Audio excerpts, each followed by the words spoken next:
We all know that the country of Rwanda went through a massive genocide in the past that absolutely destroyed the country. But at this time in February 2020, Rwanda has been able to turn around its gloomy past into a progressive future. They have also been able to significantly improve different aspects of their country, from the security to the economy and the hygiene, while experiencing a massive boost in tourism. Stay with me as we look at some characteristics that Rwanda has that other African communities around the world can implement.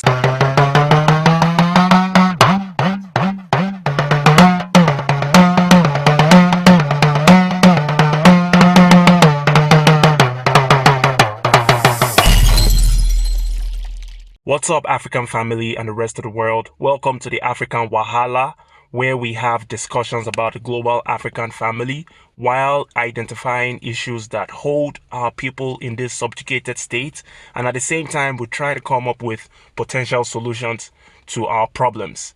If you enjoy the content of this work, please feel free to hit the like button, subscribe to the channel, and hit the bell icon so you can get notifications when we drop new content. Now, it's not a secret that the continent of Africa is the richest in the world in terms of natural resources that drives most industries. But ironically, our continent still has the highest number of people living in impoverished conditions. This is a huge concern, and it's unacceptable for this to remain the status quo. And that's why the African Wahala platform exists, to dissect different circumstances that affect different groups of Africans all over the world. In this video, we are looking at how Rwanda progressed into a country where the poverty rate has been on a steady decline. Also, Rwanda has achieved a unified country where people mostly look past their ethnic differences, as well as other positive stories coming out of Rwanda, like having the cleanest and safest city in sub-Saharan Africa. Most importantly, we will be examining some of the positive traits that other African communities around the world can pick up and implement in their societies that will be beneficial in moving them forward. The post-genocide progress of Rwanda does not absolutely come without criticism, as some human rights observers such as the Human Rights Watch and the United Nations have created different reports that can be found on the internet accusing the Rwandan government of suppressing freedom of expression, detention, ill treatment, and torture of individuals who have openly been against the current government. We realize that the country is not a perfect one, especially considering the genocide that happened in 1994 that saw about 800,000 people of a particular tribe murdered in about 100 days. We, however, must give them some credit for at least being on the right trajectory towards greatness, which some of their positive traits can be a lesson to the global African family. The first traits that Rwanda has that other African societies can learn from is how de-ethnicized Rwanda has become. Prior to the days of the genocide, the indigenes were much more vocal about what ethnic groups they belonged to. But ever since the current Paul Kagame-led government came into power in the year 2000, Rwandans have been reoriented to promoting a Rwanda-first attitude rather than a tribal-first attitude. The blurring of ethnic lines has created a unified society where people cast less blame on people from other ethnic groups, which also created a society where unnecessary aggression and animosity is mostly generally avoided. Many countries on the continent of Africa, as well as many Africans in the diaspora, would greatly benefit from this trait if we can look beyond our ethnic and cultural differences and work to build a unified global African unit, because our current state of being divided has created porosity among us that foreigners have been able to exploit, which ultimately prevents us from maximizing our potentials. Now, just to be clear on this point, Having a de-ethnicized society doesn't necessarily mean that people have to discard their cultural practices, even though that might be necessary in some cases where some cultural practices have a negative impact on general society. But de-ethnicizing should be a process where people are reoriented from childhood on a mass scale about stopping the ideologies of ethnocentricity while putting humanity aspect above different tribal aspects. The de-ethnicized society in Rwanda today did not just happen without a previous honest apology from the perpetrators of the genocide, which brings me to my next point. In 2005, Ignace Murwanashyaka, the leader of the Democratic Forces for the Liberation of Rwanda, made a public apology to the entire nation. He said, and I quote, "The DFLR condemns the genocide committed against Rwanda and their authors. It is committed to fighting against all ideologies of ethnic hate and renews its commitment to cooperate with international justice." End quote. The DFLR was the main rebel group that was responsible for the 1994 genocide in Rwanda.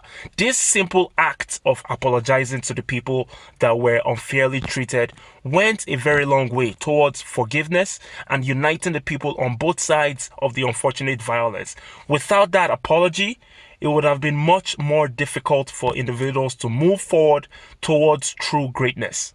Governments of many African countries where different groups of people were marginalized for different reasons, especially ethnic and religious reasons, should begin a proper reconciliation process by apologizing to the victims.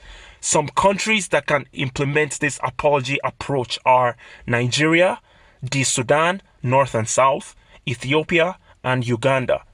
I would make a video very soon going into these details intricately.